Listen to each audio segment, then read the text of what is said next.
So ಈಗ ನಮ್ಮ ಸಾಂಗ್ನ ವಂದಿತಾ ಪುನೀತ್ ರಾಜ್ಕುಮಾರ್ ಅವರು ಲಾಂಚ್ ಮಾಡ್ತಾರೆ. ಸೊ ಈ ಹಾಡು ಕೇಳಿ ನಿಮ್ಮ ಅಭಿಪ್ರಾಯ, ನಿಮ್ಮೇನೇ ಪ್ರಶ್ನೆ ಇದ್ರು ಕೇಳಿ. ಯುವ ಟೀಮ್ಗೆ ಆಲ್ ದಿ ಬೆಸ್ಟ್.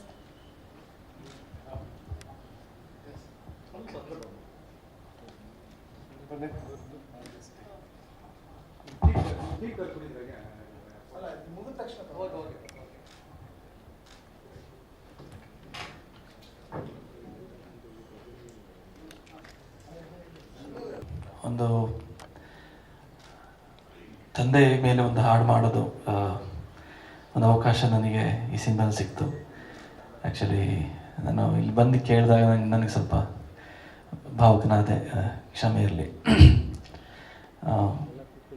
ತುಂಬ ನಮ್ಮ ಕವಿತೆ ಹಾಡಿಗೆ, ಒಬ್ಬನೇ ಶಿವ ಹಾಡಿಗೆ ನೀವೆಲ್ಲರೂ ತೋರಿಸಿದಂಥ ಒಂದು ಪ್ರೀತಿಗೆ ಧನ್ಯವಾದಗಳು. ಅದೇ ರೀತಿ ಇನ್ನೂ 3 ಒಳ್ಳೆ ಹಾಡುಗಳಿದೆ. ಅದರಲ್ಲಿ ನಮ್ಮ ಅಪ್ಪುಗೆ ಹಾಡು ಇವತ್ತು ರಿಲೀಸ್ ಆಗಿದೆ. ನಿಮಗೆಲ್ಲರಿಗೂ ಇಷ್ಟ ಆಗಿದೆ ಅಂತ ಭಾವಿಸಿದ್ದೀನಿ. ಇದೇ 29 ಸಿನಿಮಾ ರಿಲೀಸ್ ಆಗ್ತಾಯಿದೆ. ನಿಮ್ಮೆಲ್ಲರೂ ಪ್ರೋತ್ಸಾಹ ಇರಲಿ ಅಂತ ಕೇಳ್ಕೊತೀನಿ. Thank you. ಸಾರಿ, ನನಗೆ ಮಾತಾಡೋಕ್ಕಾಗ್ತಾನೆ, ಸಾರಿ.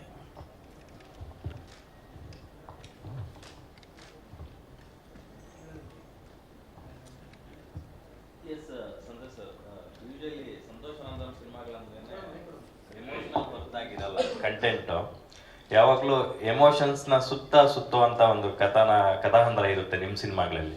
ಸೊ ಇದನ್ನ ಯೂಶಲಿ ಫಸ್ಟ್ ನೀವು ಟೀಸರ್ ಬಿಟ್ಟಾಗ, ಯುವದು ಓಪನಿಂಗ್ ಟೀಸರ್ ಬಿಟ್ಟಾಗ ಕಂಪ್ಲೀಟ್ಲಿ ಯೂತ್ಫುಲ್ ಸಿನಿಮಾ ಅಂತ ಅಂದ್ಕೊಂಡಿದ್ವಿ. ಅದರ ಹೊರತಾಗಿ ಈಗ ನೋಡಿದ್ರೆ ಈ ಸಾಂಗಿಂದ ಹೊಸ ತಿರುವು ತಗೊಳ್ಳೋ ಹಂಗೆ ಅನಿಸ್ತಾ ಇದೆ. ಸೊ ಈ ಹಿಂದೆ ರಾಮಾಚಾರಿ ಸಿನಿಮಾದಲ್ಲಿ ಇದೇ ಥರದ ಒಂದು ಸಾಂಗ್ ಇತ್ತು, ಕಾರ್ಮೋಡ ಸರಿದು ಸಾಂಗ್. ಅಲ್ಲಿ ಕೂಡ ತಂದೆ ಮಗನ ಬಾಂಧವ್ಯನ ತುಂಬ ಚೆನ್ನಾಗಿ ಎಕ್ಸ್ಪ್ಲೋರ್ ಮಾಡಿದ್ರಿ. ಸೊ ಅದಕ್ಕೂ ಇದಕ್ಕೇನಾದ್ರು ಸಾಮ್ಯತೆ ಇದೆಯಾ ಅಂತಕ್ಕಂಥದ್ದು? ಸಾಮ್ಯತೆ ಇಲ್ಲ. ಅದು ರಾಮಾಚಾರ್ಯಲ್ಲಿ ಹೇಳಿದ್ದು ಬೇರೆ ಎಮೋಷನ್. ಇದು ಒಂದು ಫಾದರ್ ಸನ್ ಲವ್ ಸ್ಟೋರಿ ಅನ್ಬೋದು ನೀವು ಯುವನ. ಅಂದರೆ ಅಷ್ಟು ಮಿಸ್ಅಂಡರ್ಸ್ಟ್ಯಾಂಡಿಂಗ್ಸ್ ಇರ್ತವೆ, ಅಷ್ಟು ಜಗಳಗಳಿರ್ತವೆ, ಮತ್ತು ಅಷ್ಟೇ ದೊಡ್ಡ ಬಾಂಡ್ ಅದರಿಂದ ಬೆಳೆದಿದೆ. ಸೊ ಅದೊಂದು ನ್ಯೂ ಏಜ್ ಫಾದರ್ ಸನ್ ಕಥೆ ಇದು. ಸೊ ನಾವು ಫಸ್ಟ್ ಹಾಫ್ನ ಡಿಸೈನ್ ಮಾಡೋ ರೀತಿ ಯೂತ್ ಡ್ರಿವನ್. ನೀವು ನೋಡಿದಂಗೆ ಮುಂದೆ ಹಿಂದಿನ 2 ಹಾಡುಗಳು ಬಂತಲ್ಲ, ಟೀಸರ್ ಬಂತಲ್ಲ, ಆ ಥರದ್ದು ಟ್ರೈಲರ್ ಬಂದಾಗ ನಿಮ್ಗೆ ಅರ್ಥ ಆಗ್ಬಿಡುತ್ತೆ. ಇದು ಒಂದು ನಮಗೆ ಜಗತ್ತಿಗೆ ಪರಿಚಯಿಸೋ ತಾಯಿ, ಬದುಕಿಗೆ ಪರಿಚಯಿಸೋ ತಂದೆ. ಸೊ ಆ ಬದುಕಿಗೆ ಪರಿಚಯಿಸೋ ಒಂದು ತಂದೆ ಮತ್ತು ಆಮೇಲೆ ಆ ಜರ್ನಿಲಿರುವಂಥ ಮಗ. ಇದು ತುಂಬ ಏನೋ ಔಟ್ ಆಫ್ ದಿ ಬಾಕ್ಸ್ ಕತೆ ಅಲ್ಲ ಇದು. ಇದರಲ್ಲಿ ಬಂದೋಗೋ ಮಾತುಕತೆಗಳು ನೀವು ನಿಮ್ಮ ತಂದೆ ಹತ್ರ ಮಾತಾಡಿರ್ತೀರ, ನಾನು ಮಾತಾಡಿರ್ತೀನಿ. ಆ ಥರದ್ದೊಂದು ಸಿನಿಮಾ ಯುವ. ಒಂದು ಫ್ಯಾಮಿಲಿ ಸುತ್ತ, ಅಂದರೆ ಒಂದು ಪಕ್ಕಾ ಮಿಡಲ್ ಕ್ಲಾಸ್ ಎಂಟರ್ಟೈನ್ಮೆಂಟ್ ಇರುವಂಥ ಸಿನಿಮಾ. ಅಂದರೆ ಒಂದು ಮಿಡಲ್ ಕ್ಲಾಸ್ ಬದುಕು ಮತ್ತು ಅಲ್ಲಿರುವಂಥ ಸಂಬಂಧದಲ್ಲಿರುವಂಥ ಸಂಘರ್ಷಗಳು ಮತ್ತು ತಂದೆ ಮಗನ ಮಧ್ಯೆ ಇರುವಂಥ ಒಂದು ಮಿಸ್ಅಂಡರ್ಸ್ಟ್ಯಾಂಡಿಂಗ್ ಆಗ್ಬೋದು, ಜಗಳ ಆಗ್ಬೋದು, ವಾದ ವಿವಾದ ಆಗ್ಬೋದು, ಮತ್ತು ಅದರಿಂದ ಇರೋ ದೊಡ್ಡ ಒಂದು ಕಾಳಜಿ, ಪ್ರೀತಿ, ಅದರ ರಿಯಲೈಸೇಷನ್ನೇ ಯುವ. ಸೊ ಅದನ್ನು ಈ ಹಾಡು ಸಿನಿಮಾದ ಬಹಳ ಕ್ರೂಷಲ್ ಹಾಡು. ಸೊ ಈ ಹಾಡಿಂದನೇ ಸಿನಿಮಾದ ತಿರುವು. ಇಲ್ಲಿಂದ ಕ್ಯಾರೆಕ್ಟರ್ ಬದಲಾಗುತ್ತೆ, ಗ್ರಾಫ್ ಬದಲಾಗುತ್ತೆ, ಇಲ್ಲಿಂದ ಒಂದು ಜರ್ನಿನೇ ಬೇರೆ ಆಗುತ್ತೆ. ಸೊ ಅದರ ಮುನ್ನುಡಿಯಾಗಿ ಈ ಹಾಡು. ಆಮೇಲೆ ಇಲ್ಲಿ ಅಪ್ಪುಗೆ ಅನ್ನೋ ವರ್ಡ್ ಯಾಕೆ ಬಂತು ಅಂದರೆ, ನಿಮಗೆ ಗೊತ್ತಿರೋ ಹಾಗೆ ಒಂದು ಹಗ್, ಒಂದು ತಪ್ಪಿಕೊಂಡ್ರೆ ಒಂದು ಅಪ್ಪುಗೆಯಲ್ಲಿ ಎಷ್ಟೋ ಗೊಂದಲಗಳು, ಮಿಸ್ಅಂಡರ್ಸ್ಟ್ಯಾಂಡಿಂಗ್ಗಳು ಕಳೆದೋಗ್ಬಿಡ್ತವೆ. ಈಗ ಒಂದು ಫ್ರೆಂಡ್ಶಿಪ್ಪಲ್ಲಿ ತಗೊಳ್ಳಿ ಅಥವಾ ಮನೇಲಿ ತಗೊಳ್ಳಿ, ಅದರಲ್ಲೂ ತಂದೆ ಮತ್ತು ಮಗನ ಸಂಬಂಧ ಎಲ್ಲ 90% ಆಫ್ ದಿ ಮನೆಗಳಲ್ಲಿ ಅದು ಫ್ರೆಂಡ್ಶಿಪ್ ಥರ ಇರೋದಿಲ್ಲ. ಒಂದು ಫಾದರ್ ಯಾವಾಗಲೂ ಒಬ್ಬ ಇಂಟ್ರೋವರ್ಟ್, ಏನೂ ಹೇಳ್ಕೊಳ್ಳಲ್ಲ. ಸೊ ಆ ಥರ ಇದ್ದಾಗ ಒಂದು ಆ ತಂದೆ ತ್ಯಾಗಗಳು, ಆ ತಂದೆ ಸ್ಯಾಕ್ರಿಫೈಸ್ಗಳನ್ನ ಅರ್ಥ ಆದಾಗ ಅವ್ನಿಗೆ ಫಸ್ಟು ತಂದೆನೋಗಿ ಹಗ್ ಮಾಡ್ಬೇಕನ್ಸುತ್ತೆ. ಈಗ ನಮಗೂ ಅಷ್ಟೇ, ಯಾವುದೋ ಒಂದು ಮಾತೇನೋ ಅಂದ್ಬಿಟ್ಟಿರ್ತೀವಿ ಅಥವಾ ತಲೆಲೇನೋ ಅದೇ ಓಡ್ತಾ ಇರುತ್ತೆ. ಇಲ್ಲ ನಾವು ಮದುವೆ ಆಗಿ ಅಪ್ಪಂದ್ರಾದ್ಮೇಲೆ ನಮಗದು ರಿಯಲೈಸ್ ಆಗುತ್ತೆ. ಸೊ ಆ ಥರ ತಂದೆ ನೆನಪಾದಾಗ ಫಸ್ಟ್ ಅನ್ಸೋದು ಒಂದು ಹಗ್ ಕೊಡಬೇಕು ಅಂತ. ಸೊ ಒಂದು ಅಪ್ಪುಗೆ ಅಷ್ಟು ಮುಖ್ಯ ಒಂದು ಸಂಬಂಧದಲ್ಲಿ ಒಂದು ಹಗ್. ಸೊ ಆ ಒಂದು ಹುಕ್ ವರ್ಡ್ ಸಿಕ್ಕಿದಾಗ ನನಗೆ ಇನ್ನೊಂದು ತುಂಬ ಕಾಡಿದ್ದು ಅನದರ್ ಡೈಮೆನ್ಷನ್ ಅಂದರೆ ಅಪ್ಪು ಸರ್. ಸೊ ಒಂದು ತಂದೆಯಾಗಿ ಏನೇನು ಕಾಂಟ್ರಿಬ್ಯೂಷನ್ ಒಂದು ಮಕ್ಕಳಿಗೆ ಯಾವ ಜವಾಬ್ದಾರಿಯಿಂದ ಇರ್ಬೋದು, ಯಾವ ಥರ ಫ್ಯಾಮಿಲಿಗೆ ಟೈಮ್ ಕೊಡಬೇಕು ಅನ್ನೋದನ್ನು ಅವರೂ ಅದನ್ನು ಅಂದರೆ ಸಮಾಜಕ್ಕೆ ಹೇಳಿ ಹೋಗಿದಾರಲ್ಲ. ಸೊ ಎರಡು ಆ್ಯಂಗಲ್ಲು ತುಂಬ ಕಾಡ್ತಿತ್ತು. ಬಟ್ ಇದು ಕತೆಗೆ ಪ್ಯೂರ್. ಆಮೇಲೆ ನೀವು ನೋಡ್ದಂಗೆ ಸಿನಿಮಾ ಸ್ಟಿಲ್ಸ್ ಯಾವುದು ಯೂಸ್ ಮಾಡಿಲ್ಲ, ಎಲ್ಲವೂ ಕಾರ್ಟೂನು. ಯಾಕಂದರೆ ಇದು ಈ ತಂದೆ ಮಗನಿಗೆ ಅಷ್ಟೇ ಸಂಬಂಧಪಟ್ಟಿದ್ದಲ್ಲ, ಇದು ಜನರಲೈಸ್ ಥಾಟ್. ನೀವು ಲಾಸ್ಟಲ್ಲಿ ನೋಡಿದ್ರೆ ಆ ಕಟ್ಟಿಂಗ್ ಕರ್ಕೊಂಡೋದಾಗ ಅಳ್ತಿರ್ತಾನೆ, ಆಮೇಲೆ ಸೈಕಲ್ ಹೇಳ್ಕೊಡ್ತಿರ್ತಾನೆ, ಆಮೇಲೆ ಎಲ್ಲ ಮೂಮೆಂಟ್ಸು ಎಲ್ಲ ನಾವೆಲ್ಲ ಕಳೆದಿರೋವಂಥ ಕ್ಷಣಗಳೇ. ಸೊ ಅದು ಹೆಚ್ಚು ಹೈಲೈಟ್ ಆಗಬೇಕು ಅಂತಲೇ ನಾವು ಎಲ್ಲರೂ ಕನೆಕ್ಟ್ ಆಗಬೇಕು. ಇದು ಸಿನಿಮಾಗೆ ಸೀಮಿತ ಆಗಬಾರ್ದು ಹಾಡು ಅಂತ ಈ ಒಂದು ಸ್ಕೆಚ್ ಮೂಲಕ ಹೋಗಿದ್ದೀವಿ. ಮತ್ತು ಮಕ್ಳಿಗೆ ಬೇಗ ಅಪೀಲ್ ಆಗುತ್ತೆ, ಸೊ ಮಕ್ಳಿಗೆ ಬೇಗ ಅರ್ಥ ಆಗುತ್ತೆ ಅಂತ. ಸೊ ನಿಮಗೆಲ್ಲರಿಗೂ ಹಾಡು ಇಷ್ಟ ಆಯಿತು ಅಂತ ನಾನು ಭಾವಿಸ್ತೀನಿ. Thank you. ತುಂಬ ಚೆನ್ನಾಗಿದೆ ಸರ್. ಮತ್ತೊಂದು ಪ್ರಶ್ನೆ ನಿಮಗೇನೆ. ರಾಜಕುಮಾರ, ರಾಮಾಚಾರಿ ಅಗೈನ್ ಈಗ ಯುವ. ಸೊ ಎರಡೂ ಸಿನಿಮಾಗಳಲ್ಲೂ ತಂದೆ ಮಗನ ಬಾಂಡಿಂಗ್ನ ತುಂಬ ಚೆನ್ನಾಗಿ ಇಂಟೆನ್ಸ್ ಆಗಿ ಎಕ್ಸ್ಪ್ಲೋರ್ ಮಾಡಿದ್ರಿ. ಸೊ ನೀವು ಪದೇ ಪದೇ ಈ ಥರ ತಂದೆ ಮಗನ ಎಮೋಷ್ನಲಿ ಕನೆಕ್ಟಿಂಗ್ ಬಾಂಡಿಂಗ್ನ ನೀವು ಎಕ್ಸ್ಪ್ಲೋರ್ ಮಾಡ್ತಿದ್ದೀರಲ್ಲ, ನಿಮಗೆ ತುಂಬ ಕಾಡದಂಥ ವಿಷಯಗಳೇನು ಅಂತ? ಯಾಕಂದರೆ ನಿಮ್ಗೆ ಏನೋ ಒಂದು ಅಂಶ ಕಾಡಿರಬೇಕು, ಅದಕ್ಕೆ ಈ ಥರದ ಒಂದು ಇದನ್ನ ಪದೇ ಪದೇ ನೀವು ಎಕ್ಸ್ಪ್ಲೋರ್ ಮಾಡ್ತಿದ್ದೀರಾ ಅನ್ಸುತ್ತೆ. ಹೌದು, ನಿಜ ನೀವು ಹೇಳಿದ್ದು. ತಾಯಿ ತುಂಬ ಶ್ರೇಷ್ಠ, ಆಮೇಲೆ ತಾಯಿ ತುಂಬ ಮುಕ್ತ. ಓಪನ್ ಆಗಿ ನಾವು ಹೇಳ್ಕೊಂಬಿಡ್ತೀವಿ, ತಾಯಿನೂ ಹೇಳ್ಕೊಂಬಿಡ್ತಾಳೆ. ತಂದೆ ಹೇಗೆ ಅಂದರೆ ನೀವು ಕೇಳೋವರೆಗೂ ಹೇಳಲ್ಲ, ನೀವು ಕೆತ್ಕೋವರೆಗೂ ಮಾತಾಡಲ್ಲ, ತನ್ನ ಮಾಡಿದ್ನೆಲ್ಲೂ ಹೇಳ್ಕೊಡಲ್ಲ. ಒಂದು ಕುಟುಂಬದಲ್ಲಿ ಒಂದು ಅನ್ಸಂಗ್ ಹೀರೋ ಅಂದರೆ ತಂದೆ. ಸೊ ಆ ಒಂದು ತಂದೆ ಕಾಂಟ್ರಿಬ್ಯೂಷನ್ಗೆ ನೀವು ಪರದೆ ಮೇಲೆ ನೋಡಿದ್ರೆ ತಾಯಿಯ ಮೇಲೆ ಸುಮಾರು ಹಾಡುಗಳು ಬಂದಿದ್ದಾವೆ, ತಾಯಿಯ ಮೇಲೆ ಸುಮಾರು ಸಿನಿಮಾಗಳು ಬಂದಿದ್ದಾವೆ. ಅದು ನ್ಯಾಯವಾದದ್ದೇ, ಬರಲೇಬೇಕು. ಯಾಕಂದರೆ ತಂದೆ ಏನು ಮಾಡಿದ್ರು ತಾಯಿ 9 ತಿಂಗಳು ಹೊಟ್ಟೆಯಲ್ಲಿ ಇಟ್ಕೊಳ್ಳೋದೇ ತುಂಬ ದೊಡ್ಡ ವಿಷಯ. ಆ ಒಂದು ಹೆಣ್ಣಿನ ತ್ಯಾಗ ಸ್ಥಾನನ ಯಾರೂ ತಗೊಳಕ್ಕಾಗಲ್ಲ. ಬಟ್ ಒಬ್ಬ ತಂದೆ ಕಾಂಟ್ರಿಬ್ಯೂಷನ್ ಏನಾಗ್ಬಿಡುತ್ತೆ, ಅದಕ್ಕೆ ಅರ್ಥ ಮಾಡಬೇಕು. ಅವನು ಹೌದು, ಮಕ್ಕಳು ಹುಟ್ಟಿದ ಮೇಲೆ ಬೆಳೆಸ್ಬೇಕು, ಸಾಕಬೇಕು, ಓದಿಸ್ಬೇಕು, ಮದುವೆ ಮಾಡಿಕೊಡ್ಬೇಕು, ಹೌದು ಅವನ ಕರ್ತವ್ಯ ಅನ್ನೋ ಥರ ಆಗ್ಬಿಡುತ್ತೆ. ಸೊ ಅವನ ಆ ಒಂದು ಕಮಿಟ್ಮೆಂಟು, ಅವನೊಂದು ಕರ್ತವ್ಯಗಳನ್ನ ಯಾರೂ ಮಾತಾಡಲ್ಲ. ಸೊ ನನಗನ್ನಿಸ್ತಾ ಇದ್ದಿದ್ದು ಎಲ್ಲೋ ಒಂದು ಕಡೆ ತಂದೆ ಕಳೆದೋಗ್ತಾ ಇದ್ದಾನೆ ಅನ್ನೋ ಒಂದು ಭಾವನೆ. ಅದರಲ್ಲಿ ಸ್ಕ್ರೀನಿಗೆ ಕರೆಕ್ಟಾಗಿ ಅಂತ ಒಂದು ಲೈನು ಸಿಕ್ತು ಈ ಸಿನಿಮಾಗೆ. ಸೊ ಮತ್ತೆ ಮಾಡಬೇಕು ಅಂತಲ್ಲ, ನೀವು ಹೇಳೋದಂಗೆ ಪ್ರಾಬಬಲಿ ಅದು ನನ್ನನ್ನು ತುಂಬ ಕಾಡಿದೆ, ಆ ಆ್ಯಂಗಲ್ ತುಂಬ ಕಾಡಿದೆ. ಸೊ ಅದರಿಂದ ಅದನ್ನು ಇದು ಹೊಸ ರೀತಿ ಇದೆ. ಯುವಲ್ಲಿ ನೀವು ರಾಮಾಚಾರ್ಯಲ್ಲಿ ನೋಡಿದ್ದು ಬೇರೆ ಆ್ಯಂಗಲ್, ರಾಜ್ಕುಮಾರಲ್ಲಿ ನೋಡಿದ್ದು ಬೇರೆ ಆ್ಯಂಗಲ್, ಇದರಲ್ಲಿ ನೋಡ್ತಾ ಇರೋದೇ ಬೇರೆ ಆ್ಯಂಗಲ್. ಸೊ ಒಂದು ವಿಧವಾದಂಥ ಆ್ಯಂಗಲ್ಸ್ ಇದ್ದಾವೆ ಈ ಸಿನಿಮಾದಲ್ಲಿ. ಒಂದು ಮಿಡಲ್ ಕ್ಲಾಸ್ ಎಂಟರ್ಟೈನ್ಮೆಂಟ್ ಇದೆ, ಮತ್ತು ನಾವೆಲ್ಲರೂ ನಮ್ಮ ಜೀವನಗಳಲ್ಲಿ ಮಾತಾಡಿರೋಂಥ ಮಾತುಗಳಿದ್ದಾವೆ, ನಾವು ಎದುರಿಸಿರೋವಂಥ ಸಂದರ್ಭಗಳಿದ್ದಾವೆ. ಅದನ್ನು ತೆರೆ ಮೇಲೆ ಸೆರೆ ಹಿಡಿದಿದ್ದೀವಿ. ಅದು ನಿಮಗೆಲ್ಲರಿಗೂ ತುಂಬ ಅಪೀಲ್ ಆಗುತ್ತೆ. ನೀವು ಟ್ರೈಲರ್ ನೋಡಿದಾಗ ನೀವೇ ನನ್ನ ಕೇಳ್ತೀರಾ, 100% ಅದೊಂದು ಬೇರೆ ಥರದ್ದೇ ಒಂದು ಪ್ಯೂರ್ ಮಿಡಲ್ ಕ್ಲಾಸ್ ಎಂಟರ್ಟೈನ್ಮೆಂಟ್. ನಾವೆಲ್ಲ ಮಿಡಲ್ ಕ್ಲಾಸಿಂದ ಬಂದವರು. ನಮಗೆ ಅಂದರೆ ನನಗೆ ತುಂಬ ಕಾಡೋದು ಅಂದರೆ ಮಿಡಲ್ ಕ್ಲಾಸ್ ಜೀವನ ಎಂಥದಂದರೆ ಅದು ಇನ್ನೊಬ್ಬನ ಹತ್ರ ಹೇಳ್ಕೊಳಕ್ಕೂ ಆಗಲ್ಲ, ಇನ್ನೊಬ್ಬನ ಮುಂದೆ ಸಹಾಯ ಕೇಳೋಕ್ಕೂ ಆಗಲ್ಲ, ಸಹಾಯ ಕೇಳಿದ್ನ ಬೇರೆ ಥರ ಪ್ರೊಜೆಕ್ಟ್ ಮಾಡೋ ಅಂಥದ್ದು ಇರುತ್ತೆ. ಸೊ ಆ ಒಂದು ಥಿನ್ ಲೈನ್, ತುಂಬ ಸೆನ್ಸಿಟಿವ್ ಅಂದರೆ ಮಿಡಲ್ ಕ್ಲಾಸ್ ಬದುಕು. ಸೊ ಅದನ್ನು ಈ ಸಿನಿಮಾದಲ್ಲಿ ತುಂಬ ಚೆನ್ನಾಗಿ ಹೇಳಿದ್ದೀವಿ. ಮತ್ತು ಕುಟುಂಬ ಸಮೇತರಾಗಿ ನೋಡಿದಾಗ ಆ ಒಂದು ಕಿಕ್ಕೇ ಬೇರೆ ಈ ಸಿನಿಮಾ. ಇದು ಸಿನಿಮ್ಯಾಟಿಕ್ ಆಗಿರೋದಿಲ್ಲ, ತುಂಬ ರಿಯಲಿಸ್ಟಿಕ್ ಅಪ್ರೋಚ್ ಇರುತ್ತೆ ಈ ಸಿನಿಮಾದಲ್ಲಿ. ಸೊ ಸಿನಿಮಾಯಿಂದ ಆಚೆ ಬರ್ತಾ ನಮ್ಮ ಬದುಕಿನ ಕೆಲವು ಸಂದರ್ಭಗಳು ಮತ್ತು ಕೆಲವು ಮಾತುಗಳು ಮತ್ತು ತಂದೆಯೊಂದಿಗೆ ನಡೆದಂಥ ಒಳ್ಳೆ ವಿಚಾರಗಳು, ಜಗಳಗಳು ಎಲ್ಲವೂ ಒಂದ್ಸತಿ ಬಂದೋಗುತ್ತೆ. ಅಂದರೆ ನೀವು 100% ಸಿನಿಮಾಯಿಂದ ಆಚೆ ಬಂದಮೇಲೆ ಯು ಫೀಲ್ ಲೈಕ್ ಒಂದ್ಸತಿ ನಮ್ಮ ಅಪ್ಪನ ಹತ್ರ ಮಾತಾಡಬೇಕು ಅಂತ ಅನಿಸುತ್ತೆ, ಒಂದು ಫೋನ್ ಕಾಲ್ ಮಾಡೋಣ ಅನಿಸುತ್ತೆ, ಒಂದು ಮೆಸೇಜ್ ಹಾಕೋಣ ಅನಿಸುತ್ತೆ. ಆ ಒಂದು ಫೀಲ್ನ ಯುವ ಕೊಡುತ್ತೆ, ಖಂಡಿತ ಕೊಡುತ್ತೆ. ಒಳ್ಳೆದಾಗಲಿ ಸರ್. ತಂದೆ ತಾಯಿ ಇಬ್ಬರು, ಬಟ್ ತಂದೆ ವಿಚಾರಧಾರೆಗಳಲ್ಲಿ ಬಂದಾಗ ತಂದೆಗೆ ಜಾಸ್ತಿ ಅಲ್ವಾ. ಅಂದರೆ ಕುಟುಂಬದ ಆ್ಯಂಗಲ್ ಇರುತ್ತೆ, ವ್ಯಾವಹಾರಿಕವಾದ ಆ್ಯಂಗಲ್ ಇರುತ್ತೆ. ತಿರ್ಗಾ ನಾಳೆ ಏನಾದ್ರು ಮಕ್ಕಳು ಸರಿಯಾಗಿ ಬೆಳೀಲಿಲ್ಲ ಅಂದರೂ, ಒಳ್ಳೆ ಉದ್ಯೋಗ ಸಿಗಲಿಲ್ಲ ಅಂದರೂ ತಂದೆನೇ ಬ್ಲೇಮ್ ಮಾಡ್ತಾರೆ. ಒಬ್ಬ ತಂದೆ ಆದವನಿಗೆ ಹೆಂಗಾಗ್ಬಿಡುತ್ತೆ ಅಂದರೆ, ನಾನು ಇದೆಲ್ಲ ಮಾಡಿಲ್ಲ ಅಂದರೆ ನಾಳೆ ನನ್ನನ್ನು ಬ್ಲೇಮ್ ಮಾಡಿಬಿಡ್ತಾರೇನೋ ಭಯ ಇರುತ್ತೆ ಪ್ರತಿ ತಂದೆಗೂ. ಏನು ಮಾಡಿದ್ಯಾ ನೀನು ಅನ್ನೋದು. ಸೊ ಆ ಒಂದು ತಂದೆಯ ಒಂದು ಗೊಂದಲಗಳು, ಆ ತಂದೆಯ ಆ ಒಂದು ಒದ್ದಾಟಗಳು ಈ ಸಿನಿಮಾಲಿ ತುಂಬ ಚೆನ್ನಾಗಿ ಹೇಳಿದ್ದೀವಿ. ಐ ಥಿಂಕ್ ಅದು ತುಂಬ ಜನಕ್ಕೆ ಟಚ್ ಆಗುತ್ತೆ. ಸರ್ ಒಂದೇ ಒಂದು ಸೆಕೆಂಡ್, ಯುವ ಅವ್ರಿಗೊಂದು ಪ್ರಶ್ನೆ ಇದೆ, ನಾನು ಮೈಕ್ ಕೊಡ್ತೀನಿ ನಿಮಗೆ, ಬರ್ತಿ. ಯುವ ಅವರೇ, ನಿಮಗೆ ಸಂತೋಷ್ ಸರ್ ಹೇಳ್ದಂಗೆ ನಿಮಗೆ ಭೂಮಿಯನ್ನು ಪರಿಚಯಿಸಿದ್ದು ಮಂಗಳಮ್ಮನೇ ಆದರೂ ಸಹ ಬದುಕನ್ನು ಪರಿಚಯಿಸಿದ್ದು ಅಫ್ಕೋರ್ಸ್ ರಾಘಣ್ಣ ಅವರು. ರಾಘಣ್ಣ ಅವರು ಅಂತ ಹೇಳಿದ್ರೆ ತಪ್ಪಾಗುತ್ತೆ. ನಿಮಗೆ ಮೂವರು ಒಂದು ಕಡೆ ಕೂಸರಲ್ಲೇ ಪಕ್ಕದಲ್ಲೇ ಇದ್ರು ಶಿವಣ್ಣ ಅವರು. ಸೊ ನೀವು ಪರ್ಸ್ನಲಿ ನಿಮಗೆ ಈ ಸಾಂಗು ಎಮೋಷ್ನಲಿ ಎಷ್ಟು ಕನೆಕ್ಟ್ ಆಯಿತು, ಏನೆಲ್ಲ ನೀವು ಗೋತ್ರವಾದ್ರಿ ಅಂತ ಸಾಂಗು ಮೇಕಿಂಗಲ್ಲಿ, ಶೂಟ್ ಮಾಡುವಾಗ ಇಲ್ಲ ಏನೆಲ್ಲ ಬಂದೋಯ್ತು ನಿಮ್ಮ ಒಂದು ಇದ್ರ ಜರ್ನಿಯಲ್ಲಿ ಅಂತ? ಮೊದಲನೇದಾಗಿ ಯುವ ಸಿನಿಮಾಲ್ ನಡೆಯೋ ಕತೆಗೂ ನನ್ನ ಜೀವನದಲ್ಲಿ ನಡೆದಿದ್ದ ಕತೆಗೂ ಸುಮಾರು ವಿಷಯ ಹೋಲುತ್ತೆ ಅಂತ ನನ್ಗನ್ಸುತ್ತೆ. ಪ್ರಾಬ್ಲಮ್ ನಿಮಗೆ ಸಿನಿಮಾ ನೋಡಿದಾಗ ನಿಮಗೂ ಅನಿಸ್ಬೋದು.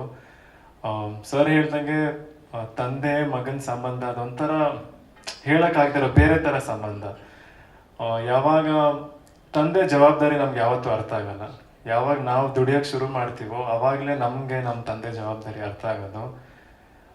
ಹೇಗೆ ಸರ್ ಹೇಳಿದ್ರು, ಹೇಗೆ ತಾಯಿ ಜಗತ್ತಿಗೆ ಪರಿಚಯಿಸುತ್ತೋ ನಮ್ಮನ್ನೆಲ್ಲರನ್ನು. ನಾನು ಚಿಕ್ಕ ವಯಸ್ಸಿಂದ ಹೆಚ್ಚಿಗೆ ಬೆಳೆದಿದ್ದೆ ನಮ್ಮ ತಾಯಿ ಜೊತೆ. ನಮ್ಮ ತಂದೆ ಬ್ಯುಸಿ ಇದ್ರು, ಪ್ರೊಡಕ್ಷನ್ ಹ್ಯಾಂಡಲ್ ಮಾಡ್ತಿದ್ರು, ಕೆಲವು ಆ್ಯಕ್ಟ್ ಮಾಡ್ತಿದ್ರು, ಮನೆ ಜವಾಬ್ದಾರಿ ಎಲ್ಲ ಜಾಸ್ತಿ ನಮ್ಮ ತಂದೆ ನೋಡ್ಕೊತಾ ಇದ್ರು. ಸೊ ತುಂಬ ಬ್ಯುಸಿ ಇದ್ರು, ಜಾಸ್ತಿ ಟೈಮ್ ಸ್ಪೆಂಡ್ ಮಾಡಿದೆ ನಾನು ನಮ್ಮ ತಾಯಿ ಜೊತೆಗೆ. ಬಟ್ ಯಾವಾಗ ನಮ್ಮ ತಂದೆ ಹುಷಾರು ತಪ್ಪಿದ್ರು ಅವಾಗ ಸ್ವಲ್ಪ ಮನೆ ಜವಾಬ್ದಾರಿ ತೊಗೊಳಕ್ಕೆ ನಾನು ಶುರು ಮಾಡಿದೆ. ಅವಾಗ ನನಗೂ ನಮ್ಮ ತಂದೆ ಅರ್ಥ ಆಗಿದೆ. ಅಂದರೆ ಅವ್ರು ಎಷ್ಟು ಕಷ್ಟಪಡ್ತಿದ್ರು, ಯಾಕೆ ನಮಗೆ ಟೈಮ್ ಕೊಡೋಕೆ ಆಗ್ತಿರ್ಲಿಲ್ಲ ಅವ್ರಿಗೆ, ಈ ವಿಷಯ ಎಲ್ಲ ನನಗೆ ಅರ್ಥ ಆಯಿತು. ಆಮೇಲೆ ಈ ಸಿನಿಮಾ ಮಾಡಬೇಕಾದಾಗಲೂ ಎಲ್ಲ ವಿಷಯ ನನಗೆ ನೆನಪಾಗ್ತಿತ್ತು. ಯಾಕಂದರೆ ಈ ಸಿನಿಮಾನು ಕೆಲವು ಸನ್ನಿವೇಶಗಳು ಅದೇ ಥರನೇ ಇದೆ. ನಂದು ಅಚ್ಯುತ್ ಸರ್ ಮಧ್ಯ ಏನು ಕತೆ ನಡೆಯುತ್ತೋ ನನಗೂ ನನ್ನ ತಂದೆ ಮಧ್ಯನೂ ಅದೇ ಕತೆ ನಡೀತು. ಎಲ್ಲೋ ಒಂದು ಕಡೆ ಸುಮಾರು ವಿಷಯ ಹೋಲ್ತು. ಸೊ ಆ್ಯಕ್ಟ್ ಮಾಡಿದಾಗೆಲ್ಲ ಅದೆಲ್ಲ ನೆನಪಾಗ್ತಿತ್ತು ನನಗೆ. ಆಮೇಲೆ ಇನ್ನೊಂದು ವಿಷಯ ನಾನು ಹೇಳ್ಬೇಕು ಅಂದ್ಕೊಂಡೆ ಈ ಸಾಂಗ್ ಬಗ್ಗೆ. ಈ ಸಾಂಗ್ ರೆಕಾರ್ಡಿಂಗ್ ಮಾಡಬೇಕಂದ್ರೆ ಮೊದಲನೇ ದಿವಸ ರೆಕಾರ್ಡಿಂಗ್ ಶುರು ಮಾಡಿದ ದಿವಸ, ಅವತ್ತಿನ ದಿವಸ ಸರು ಅವ್ರ ತಂದೆ ಜೊತೆ ಏನೋ ಒಂಚೂರು ಜಗಳ ಆಗಿತ್ತು. ಆ ಜಗಳ ಮುಗಿಸ್ಕೊಂಡು ಅದನ್ನೇ ತಲೆಯಲ್ಲಿ ಹಿಡ್ಕೊಂಡು ಸರ್ಗೆ ಬಂದು ಅವಾಗ ಸರ್ ಹೇಳಿದ್ರು, ಇಷ್ಟೆಲ್ಲ ಜಗಳ ಮಾಡಿದಾಗ ಕೊನೆಗೆ ನಮ್ಮ ಮನ್ಸಿಗೆ ಜ್ಞಾಪಕ ಬರೋದು ಏನೊಂದು ತಪ್ಕೊಂಬಿಟ್ರೆ ಸಾಕು, ಎಲ್ಲ ಜಗಳ ಎಲ್ಲ ನಿಂತೋಗ್ಬಿಡುತ್ತೆ ಅಂತ. ಅಲ್ಲಿಂದ ಶುರು ಮಾಡಿ ಅವತ್ತು ಸಾಂಗ್ ಕಂಪೋಸಿಂಗ್ ಶುರು ಮಾಡಿದ್ರು. ಆಮೇಲೆ ವಿಜಯ್ ಪ್ರಕಾಶ್ ಸರ್ ಹಾಡ್ಬೇಕಂದ್ರೂ ಅವ್ರು ಹೇಳಿದ ಮಾತು, ಕೆಲವು ವರ್ಷದ ಹಿಂದೆ ಅವ್ರ ತಂದೆ ತೀರ್ಕೊಂಡ್ರು, ಅವ್ರು ಅದನ್ನ ನೆನೆಸ್ಕೊಂಡು ಅವ್ರು ಈ ಸಾಂಗನ್ನು ಹಾಡಿದ್ರು. ಆ್ಯಂಡ್ ಈ ಸಾಂಗ್ ಫೈನಲ್ ಮಿಕ್ಸ್ ಆಗಿ ರೆಡಿ ಮಾಡ್ಬೇಕಂದ್ರೆ ಅವಾಗ ಅಜನಿ ಸರ್ ಹೇಳಿದ್ರು, ಅವರು ಮತ್ತೆ ಅವ್ರ ತಂದೆ ಕೆಲವು ದಿವಸ ಮಾತಾಡ್ತಿರ್ಲಿಲ್ಲ. ಸೊ ಎಲ್ಲೋ ಒಂದ್ ಕಡೆ ಎಲ್ರಿಗೂ ಅವ್ರ ತಂದೆ ಜೊತೆ ಇದ್ದಿದ್ದ ಸಂಬಂಧ, ಇಮೋಷನ್ ಎಲ್ಲ ತುಂಬಿಕೊಂಡು ಇವತ್ತು ಈ ಸಾಂಗ್ ಈ ತರ ಬಂದಿದೆ. ನಿಮ್ಗಿದು ಫಸ್ಟ್ ಅಫಿಷಿಯಲ್ ಪ್ರೆಸ್ ಮೀಟ್ ಅನ್ಸುತ್ತೆ ನಮ್ಮೆಲ್ಲರ ಕಡೆಯಿಂದ ನಿಮ್ಗೊಂದು ಅಪ್ಪುಗೆ. Thank you thank you thank you.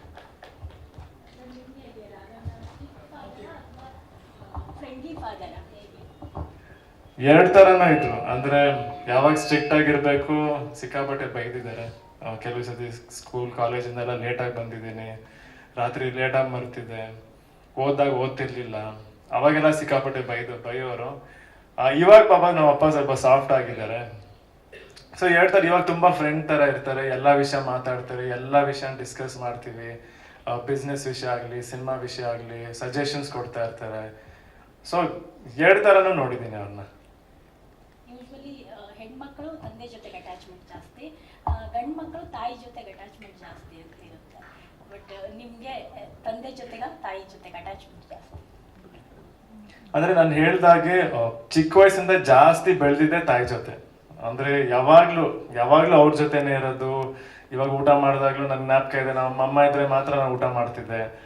ಆ ಥರ ಎಲ್ಲ ಸಿಚುವೇಶನ್ಸ್ ನಡೀತಿತ್ತು. ಬಟ್ ಯಾವಾಗ ಅಂದ್ರೆ ನಾವು ಜವಾಬ್ದಾರಿ ತಗೊಳಕ್ ಶುರು ಮಾಡ್ತೀವೋ ಅವಾಗ ತಂದೆ ನೆನ್ಪು ಸ್ವಲ್ಪ ಜಾಸ್ತಿ ಆಗುತ್ತೆ. ಸೊ ಜಾಸ್ತಿ ಅಟ್ಯಾಚ್ಮೆಂಟ್ ಇರೋಕ್ಕಾಗಲ್ಲ, ಇಬ್ರಿಗೂ ಅಷ್ಟೇ ಅಟ್ಯಾಚ್ಮೆಂಟು. ಅವ್ರವ್ರ ಸಂಬಂಧ ಬೇರೆ ಬೇರೆ ಥರ ಇರುತ್ತೆ ಅಷ್ಟೇ. ಸಂತೋಷ್ ಸರ್, ನಿಮ್ಮ ಸಿನಿಮಾಗಳ ಬ್ಯೂಟಿ ಅಂತಂದ್ರೆ ರಾಮಾಚಾರಿಯಲ್ಲಿ ವಿಷ್ಣುವರ್ಧನ್ ಸರ್ ಶೇಡ್ ಕಾಣಿಸ್ಕೊಳ್ತು, ಜೊತೆಗೆ ರಾಜಕುಮಾರದಲ್ಲಿ ಅಣ್ಣಾವ್ರ ಶೇಡ್ ಎಲ್ಲೋ ಒಂದು ಕಡೆ ಬಂದು ಹೋಯ್ತು. ಈಗ ಯುವದಲ್ಲಿ ಅಪ್ಪು ಸರ್ ಶೇಡ್ ಇರುತ್ತಾ ಅನ್ನೋದು? ಇಲ್ಲಮ್ಮ, 100% ಇಲ್ಲ. ಸೊ ಶೇಡ್ ಇರಲ್ಲ. ಬಟ್ ಅದೇನಾಗತ್ತೆ, ಈಗ ರಾಜ್ಕುಮಾರಲ್ಲಿ ನೀವು ಅಬ್ಸರ್ವ್ ಮಾಡಿ, ಯಾವುದೇ ವಿಷಯ ಎಲ್ಲೂ ಇಡೀ ಸಿನಿಮಾದಲ್ಲಿ ತೆರೆ ಮೇಲೆ ನಾವು ಅಣ್ಣವ್ರನ್ನ ತರೋದೇ ಇಲ್ಲ. ಅದು ಯಾಕೆ ನಿಮ್ಗೆ ಅನ್ಸುತ್ತೆ ಅಂದರೆ, ನೀವು ಅಪ್ಪು ಸರಲ್ಲಿ ಅಣ್ಣವ್ರನ್ನ ನೋಡ್ತಾ ಇದ್ರಿ ಅದು ನಿಮ್ಗೆ ಅದು ಮಗನಲ್ಲಿ ತಂದೆ ನೋಡೋದು ಸಹಜ. ಸೊ ಅವರಲ್ಲಿ ನೀವು ಅಣ್ಣವ್ರನ್ನ ನೋಡ್ತಿದ್ದರಿಂದ ನಿಮ್ಗೆ ಹಂಗೆ ಅನಿಸಿದ್ದು. ರಾಮಾಚಾರಿ ಡಿಫ್ರೆಂಟ್, ಹೌದು, ಅದೊಂದು ವಿಷ್ಣು ಸರ್ ರೆಫರೆನ್ಸ್ ಇಟ್ಕೊಂಡೇ ಮಾಡಿದಂಥ ಸಿನಿಮಾ. ಮತ್ತು ಟೈಟ್ಲ್ ರಾಜ್ಕುಮಾರ್ ಅಂತ ಇತ್ತಲ್ಲ, ಪ್ರಾಬಬ್ಲಿ ನಿಮಗೆಲ್ಲ ಅದು ಫೀಲ್ ಆಗಿರುತ್ತೆ. ಇದರಲ್ಲಿ ಸಹಜವಾಗಿಯೇ ಒಂದು ಗುರುನಲ್ಲಿ ಒಂದು ಅಪ್ಪು ಸರ್ನ ಏನು ಹುಡುಕ್ತಾ ಇದ್ದಾರಲ್ಲ ಜನ, ಪ್ರಾಬ್ಲಿ ಆ ಒಂದು ಅವರೇ ಈಗ ನಾನು ಅಪ್ಪು ಸರ್ ಯಾವಾಗ ಹೇಳೋರು, ಅಪ್ಪಾಜಿಗೆ ನಾನು ಯಾವತ್ತೂ ಹೋಲಿಸ್ಬೇಡಿ, ಅಪ್ಪಾಜಿ ಬೇರೆ ನಾನು ಬೇರೆ, ನನಗೆ ಅಪ್ಪು ಸರ್ ಬೇರೆ ಗುರು ಬೇರೆ. ಬಟ್ ಆ ಒಂದು ಸಂಬಂಧ ಅನ್ನೋದರಲ್ಲಿ ಈಗ ನಿಮ್ಮಲ್ಲಿ ನಿಮ್ಮ ತಾಯಿನ ನೋಡೋದು ಹೆಂಗೆ ಒಂದು ಸಹಜನೋ ಅದು ಅಷ್ಟೇ ಸಹಜ. ಸೊ ಅಪ್ಪು ಸರ್ ಆಶೀರ್ವಾದ ಇದೆ ಈ ಸಿನಿಮಾ ಮೇಲೆ, ಅವರ ಯಾವುದೇ ಶೇಡ್ ಇಲ್ಲ ಮತ್ತು ಅವ್ರಿಗೂ ಇದು ಸಿನಿಮಾಗೂ ಸಂಬಂಧ ಇಲ್ಲ. ಇದೇ ಡಿಫ್ರೆಂಟ್ ಸಿನಿಮಾ, ಬಟ್ ಅವ್ರ ಎಮೋಷನ್ ಸದಾ ಈ ಸಿನಿಮಾ ಜೊತೆ ಇರುತ್ತೆ, ಅವ್ರ ಆಶೀರ್ವಾದ ಇರುತ್ತೆ, ಅದಂತೂ 100% ಇದೆ. ಸಿನಿಮಾಗೂ ಅವ್ರಿಗೂ ಯಾವುದೇ ರೀತಿ ಸಂಬಂಧ ಇಲ್ಲ.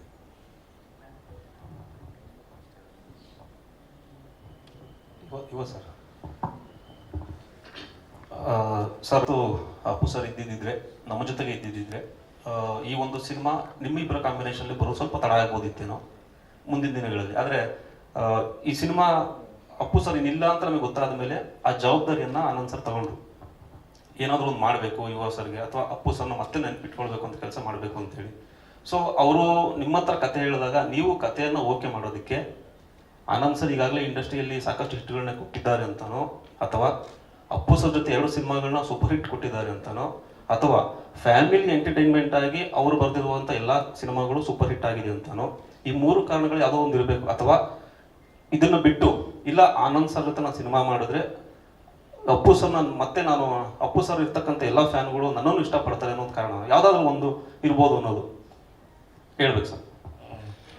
ಒಂದೇನಂದ್ರೆ ನಮ್ಮ ಚಿಕ್ಕಪ್ಪ ಇಲ್ಲ ಅಂತ ನಾನು ಯಾವತ್ತೂ ಅನ್ಕೊಳ್ಳಲ್ಲ, ಅವ್ರು ಯಾವಾಗಲೂ ಜೊತೆಗೆ ಇದ್ದಾರೆ. ಈ ಸಿನಿಮಾ ಅಂದರೆ ಸಂತೋಷ್ ಸರ್ ಜೊತೆ ಕೆಲಸ ಮಾಡಬೇಕು ಅಂತ ಯಾವಾಗಲೂ ನನ್ನ ಮನಸ್ಸಲ್ಲಿತ್ತು. ಅವರು ರಾಮಾಚಾರಿ ಸಿನಿಮಾ ಮಾಡಿದಾಗ್ಲಿಂದನೂ ಅಂದ್ಕೊಂಡೆ ಇಲ್ಲ ಇಷ್ಟು ಚೆನ್ನಾಗಿ ಸಿನಿಮಾ ಒಂದ್ಸತಿ ಆದರೂ ಅವ್ರ ಜೊತೆ ಸಿನಿಮಾ ಮಾಡಬೇಕು ಅಂತ. ಏನಂದರೆ ಪರಿಸ್ಥಿತಿಲೆಲ್ಲ ಕೂಡಿ ಬಂತು. ನಾನು ಅಂದರೆ ಕತೆ ಕೇಳ್ಬಿಟ್ಟು ಏನು ನಾನು ಸಿನಿಮಾ ಒಪ್ಕೊಳ್ಲಿಲ್ಲ. ನಾನು ಸಂತೋಷ್ ಸರ್ ಮೊದಲನೇದಾಗಿ ವಿಜಯ್ ಸರ್ ಅಪ್ರೋಚ್ ಮಾಡಿದ್ರು. ಅವ್ರ ಜೊತೆ ಮಾತಾಡಿದಾಗ ಸಿನಿಮಾ ಮಾಡೋಣ ಅಂತ ನೋಡಿದಾಗ ಸಂತೋಷ್ ಸರ್ ಸಿನಿಮಾ ಮಾಡಿದ್ರೆ ಚೆನ್ನಾಗಿರುತ್ತೆ ಅಂದರು. ನಮ್ಮಪ್ಪ ಯಾವಾಗಲೂ ಹೇಳೋರು ಅಂದರೆ ಬೆಳೆಸಿದಾಗ ನಾವಿಬ್ರು ತಂದೆ ತಾಯಿ ಅಂತ. ಇವಾಗ ನಿನ್ನ ತಂದೆ ತಾಯಿ ಬಂದ್ಬಿಟ್ಟು ಸಂತೋಷ್ ಸರ್ ಮತ್ತು ವಿಜಯ್ ಸರ್. ಸೊ ಇಡೀ ಜವಾಬ್ದಾರಿನ ನಾನು ಅವ್ರ ಮೇಲೆ ಹಾಕಿ ನಾನು ಜೊತೆಗೆ ನಡೆದೆ ಅಷ್ಟೇ, ಬೇರೆ ಏನಿಲ್ಲ. Thank you sir. Anand sir, sir Appu ಈ ಒಂದು ಹಾಡು ನೋಡಾದ್ಮೇಲೆ ನನಗನ್ಸಿದ್ದು ಪರ್ಸ್ನಲಿ ಅಪ್ಪು ಸಿನಿಮಾಯಿಂದ ಕೂಡ ಈ ಒಂದು middle class family, middle class ಮನೆಯಿಂದ ಕೂಡ ಬರುವಂಥವ್ರು ಒಂದಷ್ಟು ಸಮಸ್ಯೆಗಳು ಎದುರಿಸ್ಕೊಂಡು ಅದಾದ್ಮೇಲೆ ಜಗಳ ಆಡ್ತಾರೆ, ತಂದೆ ಮಗ ಜಗಳ ಆಡ್ತಾರೆ, ಹೊರಗಡೆ ಹೋಗ್ತಾರೆ, ಮತ್ತು ಅಲ್ಲೊಂದು ಸೆಂಟಿಮೆಂಟ್ ಸಾಂಗ್ ಇರುತ್ತೆ, ಅದಾದ್ಮೇಲೆ ಫ್ಯಾಮಿಲಿ ಎಂಡಲ್ಲಿ ಒಂದಾಗ್ತಾರೆ. ಓಕೆ, ಇದು ಅಪ್ಪು ಸಿನಿಮಾದಲ್ಲೂ ಕೂಡ ನೋಡ್ಕೊ ಬಂದಿದ್ದೀವಿ. ಅಗೈನ್ ರಾಮಾಚಾರ್ಯಲ್ಲೂ ಕೂಡ ನೋಡಿದ್ವಿ. ಅಗೈನ್ ಮತ್ತೆ ನೀವು ಅದೊಂದು ಸಾಂಗನ್ನು ಬಿಟ್ಟಾದ್ಮೇಲೆ ಒಂದಷ್ಟು ತಲೆಯಲ್ಲಿ ಕ್ವಶನ್ಗಳು ಫ್ರೇಮ್ ಆಗಿದ್ದು. ಅಗೈನ್ ಆ ಥರ ಒಂದು ಫ್ಯಾಮಿಲಿ ಎಂಟರ್ಟೈನ್ಮೆಂಟ್ ವಿತ್ ಕಮರ್ಷಿಯಲ್ ಆಗಿ ಅಲ್ಲದೆ ಯಾವುದೋ ಒಂದು ವಿಶೇಷವಾದ ಸಂದೇಶವನ್ನ ಒಂದು ಮೆಸೇಜ್ ಕೊಡುವಂಥದ್ದು ಏನೋ ಇರ್ಬೋದು, ಎಕ್ಸ್ಪೆಕ್ಟ್ ಮಾಡ್ಬೋದು. ಅಥವಾ ರೊಟೀನ್ ಫ್ಯಾಮಿಲಿ ಎಂಟರ್ಟೈನ್ಮೆಂಟ್ ಒಳಗಡೆ ಒಂದಷ್ಟು ಕಮರ್ಷಿಯಲ್ ಇಟ್ಟು ಆಡಿಯನ್ಸ್ನ ಎಂಟರ್ಟೈನ್ ಮಾಡೋದಷ್ಟೇ ಆಗಿರುತ್ತೆ ಅನ್ನೋದು. ರೊಟೀನ್ ಫ್ಯಾಮಿಲಿ ಎಂಟರ್ಟೈನರ್ ಯುವ ಅಲ್ಲ, 100% ಅಲ್ಲ. ಮತ್ತು ನನ್ನ ಯಾವ ಹಿಂದಿನ ಸಿನಿಮಾ ಶೇಡು ಇದರಲ್ಲಿ ಇರೋದಿಲ್ಲ. ಕಾನ್ಫ್ಲಿಕ್ಟ್ ಇರುತ್ತೆ, ಹಿಂದಿನ ಸಿನಿಮಾಗಳಿದ್ದಂಥ ಕಾನ್ಫ್ಲಿಕ್ಟ್ ಇರುತ್ತೆ, ಬಟ್ ಬೇರೆ ರೀತಿ ಕಾನ್ಫ್ಲಿಕ್ಟ್ ಇರುತ್ತೆ. ಆಮೇಲೆ ಮೆಸೇಜ್ ಅನ್ನೋದು ನಾವು ಹೇಳಿ ಮೆಸೇಜ್ ಮಾಡ್ತೀವಿ, ಮೆಸೇಜ್ ಕೊಡ್ತೀವಿ ಅಂತ ಅದು ಯಾವತ್ತೂ ಆಡಿಯನ್ಸ್ ತಗೊಳ್ಳೋದೇ ಇಲ್ಲ. ಸೊ ನಾವು ನಮ್ಮ ದೃಷ್ಟಿಕೋನವನ್ನು ಹೇಳಿದಾಗ ಅದು ಜನಕ್ಕೆ ಹೌದು ಇದು ಸರಿ ಅನ್ನಿಸ್ದಾಗ ಅಷ್ಟೇ ಅದು ಒಂದು ಮೆಸೇಜ್ ಆಗಿ ವರ್ಕ್ ಆಗೋದು. ಇದರಲ್ಲೂ ಟೇಕ್ ಅವೇ ತುಂಬ ಇದೆ. ಮೆಸೇಜ್ ಅನ್ನೋದಕ್ಕಿಂತ ಹೆಚ್ಚಾಗಿ ನೀವು ಮನೆಗೆ ತೊಗೊಂಡೋಗೋ ಅಂಶಗಳು ತುಂಬ ಇದ್ದಾವೆ. ಆ ರೀತಿ ನೋಡಿದಾಗ ಯುವ ತುಂಬ ಒಂದು ಕೆಲವು ಸಣ್ಣ ಪುಟ್ಟ ವಿಷಯಗಳ ಮೇಲೆ ಬೆಳಕು ಚೆಲ್ಲಿದೆ. ಟೇಕ್ ಅವೇ ಅಂತೂ ಖಂಡಿತ ಇದೆ ಸರ್ ಈ ಸಿನಿಮಾಯಿಂದ. ಸದ್ದು ಸರ್, ಅಪ್ಪುಗೆ ಸಾಂಗ್ ಇದೆಯಲ್ಲ, ಆ ಅಪ್ಪುಗೆ ಪದದಲ್ಲೇ ಅಪ್ಪು ಬದುಕಿದ್ದಾರೆ. ಅಪ್ಪು ಸರ್ ಹಗ್ ಮಾಡೋ ಸ್ಟೈಲ್ ನಿಮಗೆ ತುಂಬ ಚೆನ್ನಾಗಿ ಗೊತ್ತಿರುತ್ತೆ. ಅವ್ರ ತಲೆನ ಎದೆಗೆ ಮುಟ್ಟಿಸ್ತಾರೆ ಯಾವಾಗಲೂ ಕೂಡ. ನಿಮ್ಮ ಮರೆಯಲಾಗದ ಹಗ್ಗನ್ನ ಈಗ ನೆನಪಿಸ್ಕೋಬೋದಾ ಯಾವುದಾದ್ರೂ? ಹೌದು ಸರ್, ಅದು ಪ್ರಾಬ್ಲಿ ರಾಜ್ಕುಮಾರ ಸಿನಿಮಾ ರಿಲೀಸ್ ಆದಮೇಲೆ ಒಂದು ಸಲ, ಮತ್ತು ಬೊಂಬೆ ಹಾಡು ಅವ್ರು ಕೇಳಿದ್ಮೇಲೆ ಒಂದು ಸಲ, ಮತ್ತು ಅಂದರೆ ಅವರು ಪ್ರತಿ ಸತಿ ನಾನು ಮೀಟ್ ಮಾಡಿದಾಗ ಹಗ್ ಮಾಡೋರು. ಅದ್ರಲ್ಲಿ ನನಗೆ ತುಂಬ ಅಂದರೆ ತುಂಬ ಟಚ್ ಆಗೋದು ಅವರು ಪಿಕ್ಚರ್ ರಿಲೀಸ್ ಆದಮೇಲೆ ಅವಾಗ ಪಾರ್ವತಮ್ಮ ರಾಜ್ಕುಮಾರ್ ಅವ್ರಿಗೂ ಹುಷಾರಿರಲಿಲ್ಲ. ರಾಜ್ಕುಮಾರ ಸಿನಿಮಾ ರಿಲೀಸ್ ಆದಾಗ ಅವ್ರಿಗೆ ಅದು ನೋವಿತ್ತು, ತಾಯಿ ಹುಷಾರಿಲ್ಲ, ಸಿನಿಮಾ ನೋಡೋಕ್ಕಾಗಿಲ್ಲ ಅನ್ನೋ ಒಂದು ನೋವಿತ್ತು. ಜೊತೆಗೆ ಈ ಸಿನಿಮಾ ಅಪ್ಪಾಜಿ ಹೆಸರಲ್ಲಿ ಇಷ್ಟು ದೊಡ್ಡದಾಗಿದೆ, ಅದು ಕಲೆಕ್ಷನು ರೆಕಾರ್ಡ್ ಅನ್ನೋದಕ್ಕಿಂತ ಹೆಚ್ಚಾಗಿ ಆ ಪ್ರೀತಿ ಮತ್ತು ವಿಶ್ವಾಸ, ಗೌರವ ಸಿಕ್ಕಿರೋದ್ರ ಬಗ್ಗೆ ತುಂಬ ಖುಷಿ ಪಡೋರು ಅವರು. ಆ ಸಮಯದಲ್ಲಿ ಅವರು ಒಂದ್ಸಲಿ ನನ್ನ ಹಗ್ ಮಾಡಿದ ರೀತಿ ಮತ್ತು ಆ ಒಂದು ಕಾನ್ಫಿಡೆನ್ಸ್ ಇದೆ ಗೊತ್ತಾ, ಅವ್ರು ತಪ್ಕೊಂಡಾಗ, ಮತ್ತು ಆ ನಿಷ್ಕಲ್ಮಶವಾದಂಥ ಒಂದು ಎನರ್ಜಿ, ವೈಬು. ಪ್ರಾಬ್ಲಿ ಅದು ಇಂಡಸ್ಟ್ರಿಯಲ್ಲಿ ಎಲ್ಲರಿಗೂ ಗೊತ್ತು ಅವ್ರು ಯಾವ ಥರ ಒಂದು ವ್ಯಕ್ತಿನ ಅಪ್ಕೋತಾ ಇದ್ರು ಅಂತ. ಸೊ ಈ ಹಾಡಲ್ಲಿ ನೀವು ಹೇಳ್ದಂಗೆ ಆ ಅಪ್ಪುಗೆ ಅನ್ನೋ ಪದದಲ್ಲಿ ಅವ್ರು ಸದಾ ಜೀವಂತವಾಗಿರ್ತಾರೆ. ಗುರು ಹೇಳ್ದಂಗೆ ಅವ್ರು ನಮ್ಮ ಜೊತೆನೇ ಇದ್ದಾರೆ, ಮನಸ್ಸಲ್ಲೇ ಇದ್ದಾರೆ. ಮತ್ತು ನೀವುಗಳು ಮಾಧ್ಯಮ ಅವ್ರನ್ನ ಜೀವಂತವಾಗಿ ಇಟ್ಕೊಂಡಿದ್ದೀರಾ. ಈ ಅವರ ಒಂದು ಜೀವ ಕಳೆ ಹಾಗೆ ಉಳಿಸಿದ್ದೀರಾ. ಆ ಒಂದು ನಿಟ್ಟಿನಲ್ಲಿ ನಿಮ್ಮೆಲ್ರಿಗೂ ನಾನು ಕೃತಜ್ಞತೆ ಹೇಳಲೇಬೇಕು. ಅವರ ಒಬ್ಬ ಅಭಿಮಾನಿಯಾಗಿ ಅವ್ರನ್ನ ನೀವೆಲ್ಲರೂ ಜೀವಂತವಾಗಿ ಇಟ್ಟಿದ್ದೀರಾ. ನಿಮ್ಮ ಥರನೇ ನಾನು ಸಾಧ್ಯವಾದಷ್ಟು ಆ ಒಂದು ಎಮೋಷನ್ನು, ಆ ಫೀಲ್ನ ಜೀವಂತವಾಗಿ ಇಡೋಕ್ಕೆ ಪ್ರಯತ್ನ ಪಡ್ತಾ ಇದ್ದೀನಿ. ಸರಿ, ಈ ಸಿನಿಮಾ ಮುಖಾಂತರ ನಿಮ್ಮ ಮೇಲೆ ಅಭಿಮಾನಿಗಳ ಒಂದು ನಿರೀಕ್ಷೆ ಭಾರ ತುಂಬ ಇದೆ ಹೆಗಲ ಮೇಲೆ. ಸೊ ಅದರ ಜೊತೆಗೆ ಈ ಒಂದು ಸಿನಿಮಾದಲ್ಲಿ ಆ ಒಂದು ಭಾರವನ್ನು ನೀವು ಯಾವ ರೀತಿ ನಿಭಾಯಿಸಿದ್ದೀರಾ? ಮೊದಲನೇದಾಗಿ ಸಿನಿಮಾ ಅಂದರೆ ನಂಗೆ ತುಂಬ ಇಷ್ಟ. ಸಿನಿಮಾ ಮಾಡಬೇಕು ಅಂತ ಸುಮಾರು ವರ್ಷ ನಾನು ಕಾದಿದ್ದೀನಿ. ಈ ಸಿನಿಮಾಗೋಸ್ಕರ ಅಂದರೆ ಮೊದಲನೇ ಸಿನಿಮಾ ಅಂತ ನಾನು ಸಿನಿಮಾ ಜರ್ನಿ ಶುರು ಮಾಡ್ಬೇಕಂತ ಸಾಕಷ್ಟು ತಯಾರಿ ಮಾಡಿದೆ, ಕಾಯ್ತಾ ಇದ್ದೆ ನನಗೆ. ಸೊ ಅದು ಯಾವಾಗಲೂ ಇತ್ತು. ಇವತ್ತು ಈ ಸಿನಿಮಾ ನಡೀತಾ ಇದೆ, ಕೊನೆಗೆ ಇವತ್ತು ರಿಲೀಸ್ಗೂ ಬಂದಿದೆ. ಅದಷ್ಟೇ ನನಗೆ ನೆನಪಿರೋದು. ಸೊ ನನ್ನ ಕಡೆಯಿಂದ ಎಷ್ಟಾಗಿದೆ ನಾನು ಮಾಡಿದ್ದೀನಿ, ಅದು ಜನ ಹೇಗೆ ತಗೋತಾರೆ ಅಂತ ನೋಡ್ಬೇಕಷ್ಟೆ. ನಿಮ್ಮನ್ನ ಒಂದು PRK ಪ್ರೊಡಕ್ಷನ್ ಮುಖಾಂತರ ಪುನೀತ್ ರಾಜ್ಕುಮಾರ್ ಅವರೇ ಒಂದು ಇಂಟ್ರಡ್ಯೂಸ್ ಮಾಡ್ಬೇಕಂತ ಒಂದು ತಯಾರಿ ಕೂಡ ಆಗಿತ್ತು, ಒಂದು ಟೀಸರ್ ಕೂಡ ಲಾಂಚ್ ಆಗಿತ್ತು. ಸೊ ಈ ಸಂದರ್ಭದಲ್ಲಿ ನೀವು ಅಪ್ಪು ಸರ್ನ ಎಷ್ಟು ಮಿಸ್ ಮಾಡ್ಕೊತೀರಾ? ಅವ್ರನ್ನ ಪ್ರತಿ ದಿವಸ ಮಿಸ್ ಮಾಡ್ಕೋತೀನಿ. ಪ್ರತಿ ದಿವಸ ಎದ್ದಾಗಿಂದ ರಾತ್ರಿ ಮಲ್ಗೋ ತನಕ ಯಾವುದೋ ಒಂದು ರೀತಿ ಅವ್ರ ನೆನ್ಪು ಬರ್ತಾನೆ ಇರುತ್ತೆ. ಈ ಸಿನಿಮಾ ಮಾಡಿದಾಗ್ಲೂ ಅಷ್ಟೇ, ಯಾಕಂದ್ರೆ ಎಲ್ಲ ಅವ್ರ ಜೊತೆ ಕೆಲಸ ಮಾಡಿದವರು, ಸಂತೋಷ್ ಸರ್ ಆಗಲಿ, ಅಜ್ನೀಶ್ ಸರ್ ಆಗಲಿ, ವಿಜಯ್ ಸರ್ ಆಗಲಿ, ಎಲ್ಲರೂ ನಮ್ಮ ಚಿಕ್ಕಪ್ಪನ ಜೊತೆ ಕೆಲಸ ಮಾಡಿದವರು. ಅವರಷ್ಟೇ ಅಲ್ಲ, ಇಡೀ ಯೂನಿಟಲ್ಲಿ ಪ್ರತಿಯೊಬ್ರು ಎಲ್ಲರೂ ಅವ್ರ ಜೊತೆ ಕೆಲಸ ಮಾಡಿದವರು. ಸೊ ನಾನು ಅಲ್ಲಿ ಆ ಜಾಗದಲ್ಲಿ ನಾನು ನಿಂತಾಗ ಅಂದರೆ ಬರೀ ನೆನಪುಗಳು ಎಲ್ಲರಿಂದನೂ ಶೂಟಿಂಗಲ್ಲಿ ಅವ್ರ ಜೊತೆ ಕಳೆದ ಕ್ಷಣಗಳನ್ನ ಕೇಳ್ತಾ ಇದ್ದೆ. ಸೊ ಪ್ರತಿಯೊಂದು ದಿವಸ ಅವ್ರನ್ನ ಮಿಸ್ ಮಾಡ್ಕೋತಾನೆ ಇದ್ದೆ. ಸಂತೋಷ್ ಸರ್, ಯುವ ಯಾರಿವ? ನಿಮ್ಮವ ಅಷ್ಟೇ. ಏನಂದರೆ ನಮ್ಮ ಪ್ರಯತ್ನ ನಾವು ಮಾಡಿದ್ದೀವಿ, ಈಗ ಜನರ ಮಡಲಿಗೆ, ನಿಮ್ಮ ಮಡಲಿಗೆ ಹಾಕ್ತಾ ಇದ್ದೀವಿ. ಸೊ ನೀವೇ ಮುಂದೆ ಈಗ ಏನಾಗತ್ತೆ, ಎಷ್ಟೇ ದೊಡ್ಡ ಬೋಗಿ ಆಗಿರಲಿ, ಎಷ್ಟೇ ಉದ್ದದ ಬೋಗಿಗಳಾಗಿರಲಿ, ಎಷ್ಟು ಸಂಖ್ಯೆ ದೊಡ್ಡದಾಗಿರಲಿ, ಬಟ್ ಅದಕ್ಕೊಂದು ಎಂಜಿನ್ ಬೇಕಲ್ಲ, ಆ ಎಂಜಿನೇ ನೀವು ಜನಗಳು, ಅದಕ್ಕೆ ಫ್ಯೂಯಲ್ಲೇ ನೀವು ಜನಗಳು. ಸೊ ನೀವು ಈ ಬೋಗಿನ, ಈ ಭಾರನ ತಗೊಂಡೋಗಿ ಜನರಿಗೆ ತಲುಪಿಸಿ ಅಂತ ನಾನು ಕೇಳ್ಕೊತೀನಿ. ಯುವ ನಿಮ್ಮವ. ಸರ್, ಹಾಗೆ ಇದೊಂದು ಫೋಟೋ, ಇದನ್ನ ನೋಡಿದಾಗ ನನಗೆ ನೆನಪಾಗಿದ್ದು, ಅಪ್ಪು ಸರ್ ಪಾರ್ವತಮ್ಮ ಅವ್ರ ಕೈಯನ್ನ ಈ ತರ ಇಟ್ಕೊಂಡಿರ್ತಾರೆ, ಅದು ಚಂದನ್ ಅವ್ರು ತೆಗ್ದಿರ್ತಾರೆ. ಸೊ ಅದನ್ನೇ ಇನ್ಸ್ಪಿರೇಷನ್ ಆಗಿ ಇಟ್ಕೊಂಡು ಈ ಪೋಸ್ಟರ್. ಇಲ್ಲಮ್ಮ, ಇದು ಸಿನಿಮಾ ಆ್ಯಕ್ಚುಲಿ ಅದು ಹೌದು, ನನಗೆ ಈಗ ನೀವು ಹೇಳಿದ್ಮೇಲೆ ಜ್ಞಾಪಕ ಆಯಿತು. ಸಿನಿಮಾದಲ್ಲಿ ಇದೊಂದು ಮೂಮೆಂಟ್ ಇದು. ಸೊ ಇರೋದು ಹಾಗೆ ಒಂದು ಮೂಮೆಂಟ್, ತಂದೆ ಜೊತೆ ಹೋಗ್ತಾ ಇರೋ ಒಂದು ಮೂಮೆಂಟು. ಪ್ರಾಬ್ಲಿ ನನಗೂ ಇಲ್ಲಿ ನೋಡಿದಾಗ ನೀವು ಹೇಳಿದ ಜ್ಞಾಪಕ ಆಯಿತು. ಸೊ ಅದು ಹಾಗೆ ಅಲ್ವಾ, ಒಂದು ಜವಾಬ್ದಾರಿ ಅಂತ ಬಂದಮೇಲೆ ತಂದೆ ತಾಯಿಗೆ ಒಂದು ಕೈ ಹಿಡಿದು, ಅವ್ರು ನಮ್ಮನ್ನು ಕೈ ಹಿಡಿದು ಕರ್ಕೊಂಡ್ಬಂದಿರ್ತಾರೆ.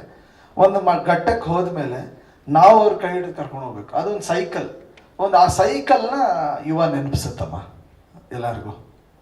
ಶ್ಯಾಮ್ ಸರ್, ಈಗ ಆಲ್ರೆಡಿ ನಿಮ್ದು Appa I love you sir song record break create ಮಾಡಿದೆ. ಸೊ ಈ ಹಾಡು ಮತ್ತೆ ಅದನ್ನೇ ರೆಕಾರ್ಡ್ನ ಬ್ರೇಕ್ ಮಾಡುತ್ತಾ ಹೇಗೆ ಅಂತ? ಆ್ಯಕ್ಚುಲಿ ಇವಾಗ ಅವರು ಒಂದು ತುಂಬ ಒಳ್ಳೆ ಇದನ್ನು ಕೊಟ್ಟರು, ಐಡಿಯಾ ಕೊಟ್ಟರು. ಅಪ್ಪು ಸರಿಗೆ ತಪ್ಕೊಂಡಾಗ ಎದೆಯಿಂದ ಹಿಂಗೆ ಇದು ಮಾಡ್ತಿರೋ ಅಂತ. ಯಾಕೆ ಎಲ್ಲರೂ ಅವ್ರವ್ರ ಪ್ರೀತಿ ಮಾಡೋರು ಅಪ್ಪಂದಿರನ್ನ ಇಟ್ಕೊಂಡಿದ್ರು, ಅವ್ರು ಫೋಟೋ ಮಾಡ್ಕೊಂಡು ಯಾಕೆ ರೀಲ್ ಮಾಡಬಾರ್ದು? ಇದನ್ನೇನಾದ್ರು ಆ ಥರ ಮಾಡಿ ಅವ್ರವ್ರ ಪ್ರೀತಿ ತೋರಿಸಿದ್ರೆ ಡೆಫಿನೆಟ್ಲಿ ಆ ಸಾಂಗ್ನು ಹೊಡೆಯುತ್ತೆ ಇದು. ಬಟ್ ಇದು ಒಂದು ಒಳ್ಳೆ ಮೀನಿಂಗ್ಫುಲ್ಲೇ ಸಾಂಗು, ಸೊ ಡೆಫಿನೆಟ್ಲಿ ವರ್ಕ್ ಆಗುತ್ತೆ.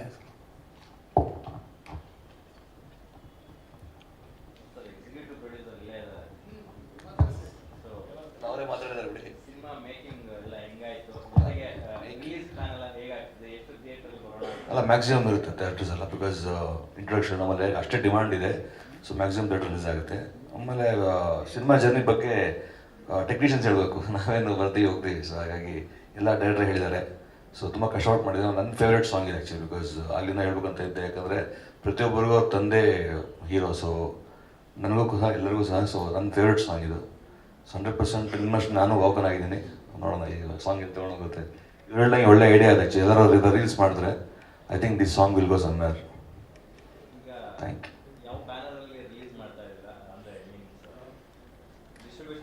ಹೊಂಬಾಳೆಯಿಂದನೇ ಯೂಶಲಿ ಮಾಡ್ಕೊಂಡು ಮ್ಯಾಕ್ಸಿಮಮ್ ಇರುತ್ತೆ. ಅಂದರೆ ನಿಮಗೆ ಗೊತ್ತು ಒಂದು ದೊಡ್ಡ ರಿಲೀಸ್ ಹೆಂಗಿರುತ್ತೆ ಅಂತ. ಸೊ ಅದು ದೊಡ್ಡ ರಿಲೀಸ್ ಇರುತ್ತೆ.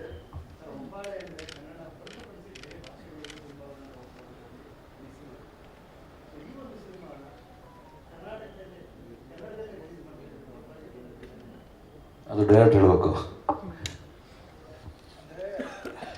ಏನು ಅಂದ್ಕೊಂಡ್ವಿ ಅಂದರೆ ನಾವು ಫಸ್ಟ್ ಸಿನಿಮಾ ಮೊದಲನೇ ಹೆಜ್ಜೆ ಇವತ್ತು ನಮ್ಮಲ್ಲೇ ಇರಬೇಕದು.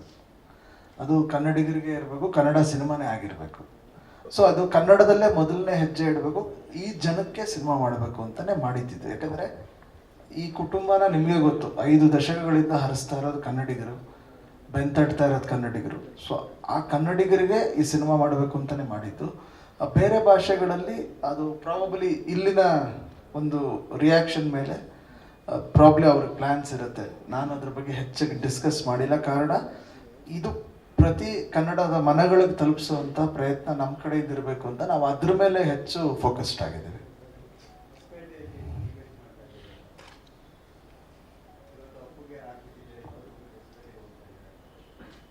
ನೀವು ಬರ್ತಾ ಇದ್ದೀರಾ ನಮ್ಮ ಜೊತೆ?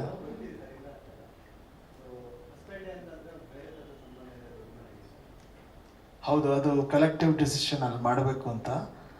ಟಗರು ಲಾಸ್ಟ್ ಆಗಿತ್ತಂತಲ್ಲಿ. ಸೊ ಮತ್ತು ಆ ಜನಗಳ ಪ್ರೀತಿ ವಿಶ್ವಾಸ ಅದು ಎಂಟೈರ್ ಕರ್ನಾಟಕ ಇದೆ, ಬಟ್ ಆದರೂ ಅಲ್ಲಿ ಮಾಡಬೇಕು ಅನ್ನೋದು ಒಂದು ಟೀಮ್ನ ಡಿಸಿಷನ್ ಆಯಿತು. ಸೊ ಎಲ್ಲರೂ ಖುಷಿಯಿಂದ ಒಪ್ಪಿ ಅದನ್ನು ಪ್ರೊಡಕ್ಷನ್ ಕೂಡ ಅದನ್ನ ಇನಿಷಿಯೇಟಿವ್ ತೊಗೊಂಡು ಮುಂದುವರಿಸಿದೆ. ಸೊ 23ಕ್ಕೆ ನಿಮ್ಮೆಲ್ಲರ ಸಮ್ಮುಖದಲ್ಲೇ ಈ ಚಿತ್ರದ ಪ್ರೀ ರಿಲೀಸ್ ಇವೆಂಟ್ ಹೊಸಪೇಟೆಯಲ್ಲಿ ನಡೆಯುತ್ತೆ. ಸಂತೋಷ್ ಸರ್, ನೀವು ಆಲ್ರೆಡಿ ಅಂದರೆ ಹಿಂದೆ ಮಾಡಿರೋ ಸಿನಿಮಾಗಳೆಲ್ಲ ಸೂಪರ್ ಸ್ಟಾರ್ಸ್ ಜೊತೆ ಮಾಡಿದ್ರಿ, ಅಂದರೆ ಆಲ್ರೆಡಿ ಎಸ್ಟಾಬ್ಲಿಷ್ಡ್ ಹೀರೋ ಜೊತೆ ಮಾಡಿದ್ರಿ. ಇದು ಒಬ್ಬ ಹೊಸ ಹೀರೋ ಹಾಕೊಂಡು ಮಾಡ್ತಾ ಇರೋದು. ಹೀರೋಯಿಸಮ್ನ ಹೆಂಗೆ ತೋರಿಸಿದ್ದೀರಿ ಅಂತ, ಯಾಕೆಂದರೆ ಒಬ್ಬ ಹೊಸಬ್ರನ್ನ ತುಂಬ ಜಾಸ್ತಿ ತೋರಿಸಿದ್ರು ಜನ ಅಕ್ಸೆಪ್ಟ್ ಮಾಡ್ತಾರೋ ಇಲ್ಲ ಅನ್ನೋದೊಂದಿರುತ್ತೆ. ಸೊ ಹೆಂಗೆ ಅಂದರೆ ಸ್ಟಾರ್ಸ್ನ ತೋರಿಸ್ದಂಗೂ ತೋರ್ಸೋಕ್ಕಾಗಲ್ಲ. ಸೊ ಹೀರೋಯಿಸಮ್ ಅನ್ನೋದನ್ನ ಹೆಂಗೆ ತೋರಿಸಿದ್ದೀರಾ, ಅದೇನಾದರೂ ಹೇಳ್ಬೋದಂತ? ಹೌದು, ಇದರಲ್ಲಿ ಏನಾಗಿದೆ ಅಂದರೆ ನೀವು ಹೇಳಿದ ಕರೆಕ್ಟು. ಇದರಲ್ಲಿ ಪಾತ್ರನೇ ಯುವ ಅಂತ ಒಂದು ಪಾತ್ರ ಇದೆಯಲ್ಲ, ಆ ಪಾತ್ರನೇ ತುಂಬ ಸ್ಟ್ರಾಂಗ್ ಪಾತ್ರ, ಅಂದರೆ ತುಂಬ ವೈಬ್ರೆಂಟ್ ಪಾತ್ರ ಅದು. ಸೊ ಆ ಪಾತ್ರದ ವೈಬ್ರೆನ್ಸ್ಗೆ ಎಷ್ಟು ಬೇಕೋ ಅಷ್ಟು ಇಂಟೆನ್ಸಿಟಿನ, ಅಷ್ಟು ಒಂದು ಆ್ಯಕ್ಷನ್ನನ್ನು, ಒಂದು ಮೋಲ್ಡನ್ನು ಅಲ್ಲಿಗೆ ನಾವು ಸೀಮಿತ ಮಾಡಿದ್ದೀವಿ.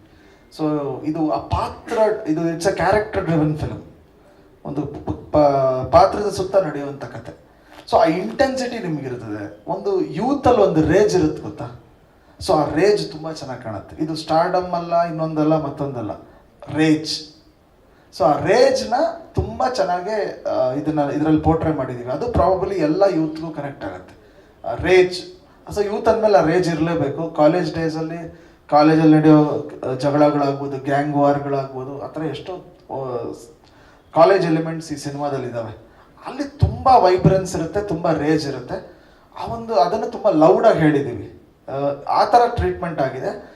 ಬಿಕಾಸ್ ನೀವು ಹೇಳ್ದಂಗೆ ಮೊದಲನೇ ಸಿನಿಮಾ ಅದೊಂದು ಪಾತ್ರಕ್ಕೆ ಸೀಮಿತ ಆಗಿದ್ದೀವಿ. ಸೊ ಪಾತ್ರ ಬಿಟ್ಟು ಹೊರಗಡೆ ಬಂದಿಲ್ಲ. ಆ ಪಾತ್ರ ಏನೇನು ಮಾಡಬೇಕು, ಅದು ಯಾವ ರೇಜ್ಗೆ ಹೋಗ್ಬೇಕು, ಅದ್ರ ಸುತ್ತ ಅಷ್ಟಷ್ಟು ದೊಡ್ಡ ಚಾಲೆಂಜಸ್ ಕಥೆಯಲ್ಲಿ ಬಿಲ್ಡ್ ಆಗಿರೋದ್ರಿಂದ ಆ ಪಾತ್ರನೂ ತುಂಬ ಚೆನ್ನಾಗಿ ಬಿಲ್ಡ್ ಮಾಡಿದ್ದೀವಿ.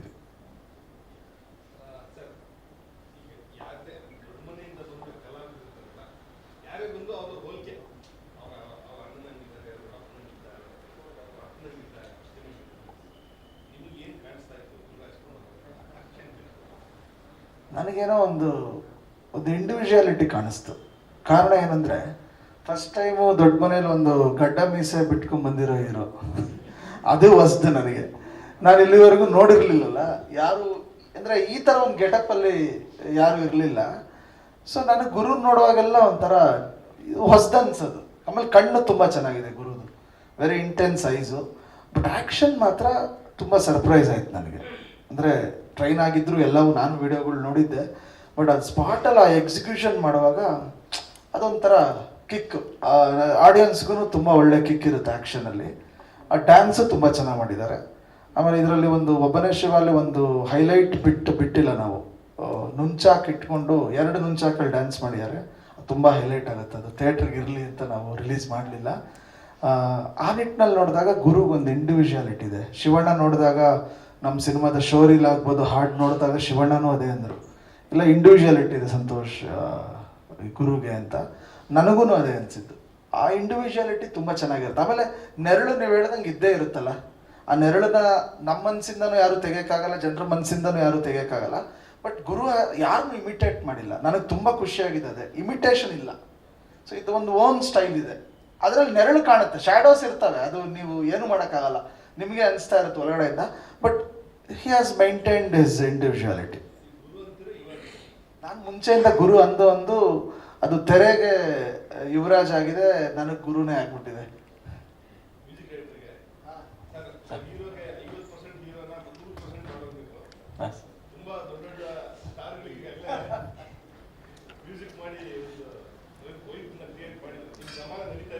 ಹಾಂ ಸರ್, ಅಫ್ಕೋರ್ಸ್ ನಾನು ಐ ಹ್ಯಾವ್ ಎಂಜಾಯ್ಡ್ ಲಾಟ್. ನಾನು ಬ್ಯಾಕ್ಗ್ರೌಂಡ್ ಸ್ಕೋರ್ ಮಾಡ್ಬೇಕಾದ್ರೆ ನೋಡ್ತೀನಲ್ಲ, ಸ್ಪೆಷಲಿ ಆ್ಯಕ್ಷನ್ ಸೀಕ್ವೆನ್ಸಲ್ಲಿ, ಎಮೋಷನ್ ಸೀಕ್ವೆನ್ಸಲ್ಲಿ ಎಲ್ಲನೂ ತುಂಬ ಮನಸ್ಸಿಗೆ ನಾಟುತ್ತೆ. And I wish he'll be star in first half. ನನಗೆ ಮನಸ್ಸಿಗೆ ಗೊತ್ತದು. ಯಾಕಂದರೆ ಆ್ಯಕ್ಷನ್ ಸೀಕ್ವೆನ್ಸ್ ತುಂಬ ಚೆನ್ನಾಗಿ ಮಾಡಿದ್ದಾರೆ, ಜೊತೆಗೆ ಎಮೋಷನ್ ಸೀಕ್ವೆನ್ಸನ್ನು ಸಹಿತ. ನಾನು ಆ್ಯಕ್ಚುಲಿ ಆ್ಯಕ್ಷನ್ಸ್ ಗೊತ್ತಿತ್ತು, ಯಾಕಂದರೆ ನಾನು ಒಂದು ಟೀಸರ್ ನೋಡಿದ್ದೆ ಗುರು ಅವ್ರದ್ದು. ಬಟ್ ನಾನು ಎಮೋಷನ್ ನೋಡಿದಾಗ ಐ ವಾಸ್ ರಿಯಲಿ ಸರ್ಪ್ರೈಸ್ಡ್. ಓ, ಎಮೋಷನ್ಸು ಇಷ್ಟು ಚೆನ್ನಾಗಿ ಕ್ಯಾರಿ ಮಾಡ್ತಾರೆ ಅಂತ. ಆ್ಯಕ್ಚುಲಿ ನನ್ನ ಬರ್ಡನ್ ಕಮ್ಮಿ ಆಯಿತು ಸರ್, ಇಲ್ಲಾಂದರೆ ನಾನು ಹೊಡಿ ಇನ್ನೂ ಹೊಡಿಬೇಕು ಹಂಗೆ ಇರುತ್ತೆ ನಾನು ಮ್ಯೂಸಿಕ್ ಮಾಡಬೇಕಾದ್ರೆ. ಆ್ಯಂಡ್ ಸರ್ ಎಲ್ಲನೂ ದೇವರ ಆಶೀರ್ವಾದ ಸರ್. ಆ ಟೈಮಲ್ಲಿ ಆ ಸಿನಿಮಾಗಳಿಗೆ ಆ ಮ್ಯೂಸಿಕ್ ಮಾಡೋಕ್ಕೆ ಆ ಪ್ರೇರಣೆ ಸಿಕ್ಕಿದೆ. ಸೊ ಅದು ನನಗೆ ಸಿಕ್ಕಿದೆ ಅನ್ನೋದು ನನ್ನ ಲೆಕ್ಕ ಅಷ್ಟೇ ಸರ್. ನೋಡಿ ಎಷ್ಟು ಒಂದು ಕೋಇನ್ಸಿಡೆನ್ಸ್ ಅಂದರೆ, ಅಪ್ಪು ಸರ್ ಕೊನೆ ಸಿನಿಮಾ ಗಂಧದ ಗುಡಿನೂ ಅಜನೀಶ ಮ್ಯೂಸಿಕ್, ಗುರುದ್ ಮೊದಲನೇ ಸಿನಿಮಾನು ಅಜನೀಶ ಮ್ಯೂಸಿಕ್. ಪ್ರಾಬಬ್ಲಿ ನನಗೇನು ಅನ್ಸುತ್ತೆ, ಗುರು ಹೇಳ್ದಂಗೆ ನಾವೆಲ್ಲ ಅವ್ರ ಜೊತೆ ಕಂಟಿನ್ಯೂಸ್ ಕೆಲಸ ಮಾಡಿದವರು, ನಾವು ಎಲ್ಲರಿಗೂ ಅವ್ರ ಜೊತೆ ಒಂದು ಬಾಂಡ್ ಇದೆ. ಈಗ ಶ್ರೀಶಾನು ಜೇಮ್ಸ್ ಒಂದು ಆ್ಯಕ್ಷನ್ ಅವರೇ ಮಾಡಿದ್ರು, ವಿಶ್ವಾಸ್ ಯುವರತ್ನ ಪೂರ್ತಿ ಮಾಡಿದ್ರು. ಸೊ ನಮ್ಗೆ ಹೆಂಗಾಯ್ತಂದ್ರೆ ಅದೊಂದು ತುಂಬ ಒಂದು ಮೆಮೊರಬಲ್ ಇದಾಗೋಯ್ತು. ಸೊ ಪ್ರಾಬ್ಲಿ ಅವರೇ ಬೆಸ್ತೋದಂಥ ಒಂದು ಸಂದರ್ಭ ಇದಿರಬಹುದು ಅಂತ ಒಂದೊಂದ್ಸಲಿ ನಮ್ಗೆ ಅನ್ಸತ್ತಿಲ್ಲ, ಅವರೇ ಬೆಸ್ದಿರೋ ಸಂಬಂಧ ಇರ್ಬೋದು. ಯಾಕಂದ್ರೆ ಹೊಂಬಾಳೆ ಜೊತೆನೂ ಅವ್ರದ್ದು ಅಷ್ಟು ದೊಡ್ಡ ಜರ್ನಿ ಇತ್ತು. ಆಮೇಲೆ ನಮ್ಮ ಯೋಗಿನೇ ಅವ್ರಿಗೆ ಆಲ್ಮೋಸ್ಟ್ ಎಲ್ಲ ಫಿಲ್ಮು ಕಾಸ್ಟ್ಯೂಮ್ ಮಾಡಿರೋದು. ಸೊ ಪ್ರಾಬ್ಲಿ ಅದು ಇಲ್ಲ, ಅದು ಅವರೇ ಬೆಸ್ತೋದು ಬಂಧ ಇರ್ಬೋದು, ಅನುಬಂಧ ಇರ್ಬೋದು ಅಂತ ನಮಗೆ ಅದೊಂದು ಕಾಡೋ ಅಂಥ ವಿಷಯನೇ ಅವಾಗ.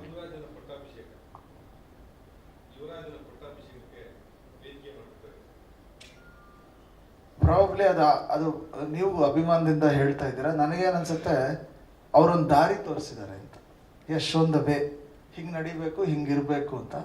ಪ್ರಾಬಬ್ಲಿ ಆ ದಾರಿನಲ್ಲಿ ಸುಮಾರು ಜನ, ಈಗ ನೋಡಿ ನಾಡಿದ್ದು ಅವ್ರ ಬರ್ತ್ಡೇ ಸ್ಫೂರ್ತಿ ದಿನ ಅಂತ ನಾವು ಆಚರಿಸ್ತೀವಿ. ಸುಮಾರು ಯೂತೂ ಇವತ್ತು ಇಂಡಸ್ಟ್ರಿಲಿರೋ ಯಂಗ್ ಆ್ಯಕ್ಟರ್ಸ್ ಎಲ್ಲರೂ ಅವ್ರ ಪಾತ್ನ ಫಾಲೋ ಮಾಡ್ತಾರೆ.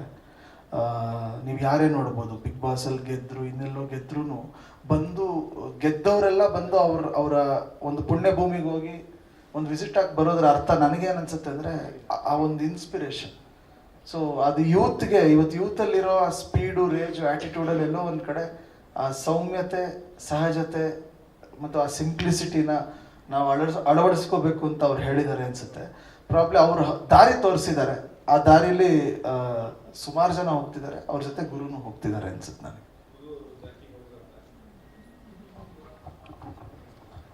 ಜಾಕಿ ಮೂಮೆಂಟ್ ಸಿಕ್ಕಾಪಟ್ಟೆ ಸರಿ ನೋಡಿದ್ದೀನಿ. ಇವತ್ತು ನೋಡಿಲ್ಲ, ಏನು ಇಡೀ ಟೀಮ್ ನಾವೆಲ್ಲ ಒಟ್ಟಿಗೆ ಹೋಗ್ತಿದ್ದೀವಿ ಸಿನಿಮಾ ನೋಡೋಕ್ಕೆ. ಬೆಳಗ್ಗೆಯಿಂದ ಒಂದು ಸ್ವಲ್ಪ ಪ್ರಮೋಷನ್ ವರ್ಕೇ ಇತ್ತು, ನೋಡ್ತೀವಿ. ಭಾನುವಾರ ನೋಡ್ತಿದ್ದೀನಿ.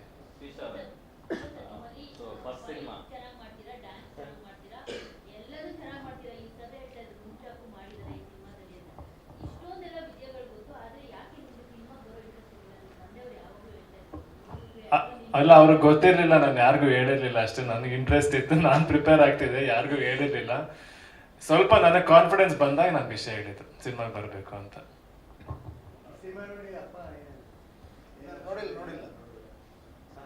ನೋಡಿಲ್ಲ ಸಾಂಗ್ ಅಂದ್ರೆ ಎಲ್ರು ಏನೇ ನೋಡಿದಾರೆ ಅಷ್ಟನ್ನೇ ಅವರು ನೋಡಿರೋದು. ಅವ್ರಿಗೂ ಏನಂದ್ರೆ first day first show audience ಜೊತೆ ಆಡಿಯನ್ಸ್ ಆಗಿ ನೋಡ್ಬೇಕಂತ ಅವ್ರಿಗೆ ತುಂಬಾ ಆಸೆ.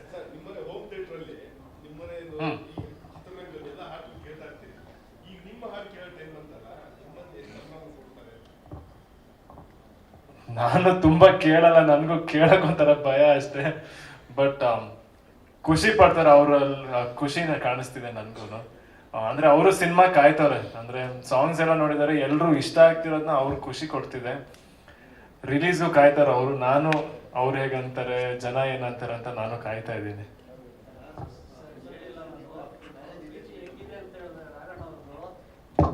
ನಾನು ಹೇಳಿಲ್ಲ ಅವ್ರ ಪ್ರೀತಿ ಹೆಂಗಿದೆ ಅಂತ ಹೇಳಿದ್ರೆ, ಪ್ರತಿ ಸಾಂಗ್ ರಿಲೀಸ್ ಆದಾಗ ಫೋನ್ ಮಾಡಿ ಕೇಳ್ತಾರೆ ಹೆಂಗಿದೆ, ಇಷ್ಟ ಆಯ್ತಾ. ಇವಾಗ ಅವ್ರ ಫೋನ್ ಇತ್ತು, ಪ್ರೆಸ್ ಮೀಟಲ್ಲಿ ಇದ್ದೀನಿ ಅಂತ ಎತ್ತಿಲ್ಲ ನಾನು. ಸೊ ಅಪ್ಪನ ಪ್ರೀತಿ ಹಿಂಗೆ ಕಾಣುತ್ತೆ ನೋಡಿ.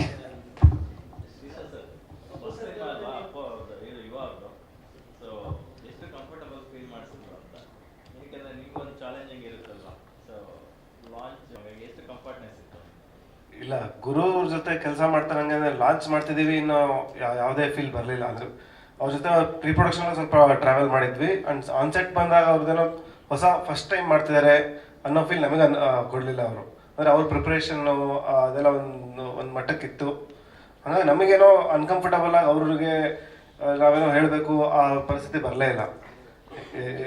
ಎಲ್ಲ ಥರದಲ್ಲೂ ಒಂದು ಎಕ್ಸ್ಪೀರಿಯನ್ಸ್ ಹೀರೋ ಜೊತೆ ಹೆಂಗೆ ಕೆಲಸ ಮಾಡ್ತೀವಿ, ಆ ಹೀರೋ ಆ ಥರನೇ ಮಾಡಿದ್ದೀವಿ ನಾವು.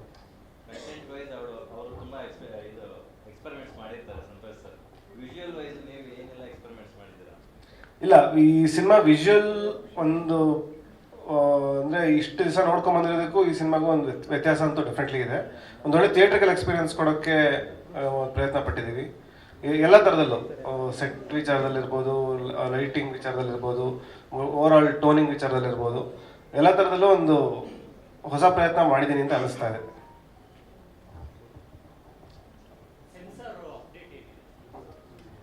Sensor UA sir, UA sir. ಅಲ್ವಾ,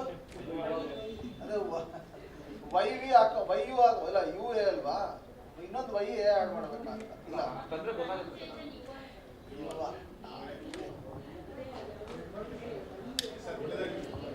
ಸರ್ ಥ್ಯಾಂಕ್ ಯು. ನಿಮ್ಮ ಸಹಕಾರ ಪ್ರೀತಿ ಹೀಗೆ ಇರಲಿ.